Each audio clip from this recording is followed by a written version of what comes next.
তারা বাংলার মুখ্যমন্ত্রী এইভাবে উড়িষ্যার বুকে জানান দিলেন। আপনারা জেনে রাখুন যে মমতা বন্দ্যোপাধ্যায় আমাদের সরকার তো আপনাদের পাশে আছে।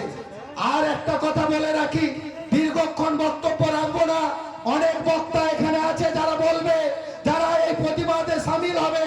শুধু এইটুকু শুনে রাখুন, কেশপুর মানে আন্দোলন, কেশপুর মানে লড়াই, কেশপুর মানে রুখে দাঁড়ানো, কেশপুর মানে যুদ্ধ, কেশপুর মানে অন্যায়ের বিরুদ্ধে লড়াই করা, এটাই কেশপুর। তাই আপনাদের কাছে আবারও নতমস্তকে কৃতজ্ঞতা জানিয়ে সর্বক্ষণ পশ্চিম মেদিনীপুর পুলিশ প্রশাসন এবং আমাদের ডিএম সাহেবের টোটাল নজরদারি প্রশাসনের মাধ্যমে আপনাদের প্রতি থাকছে। এইটুকু বলে আমি আবারও বলবো, সকলে মিলে জোর করে চিৎকার করে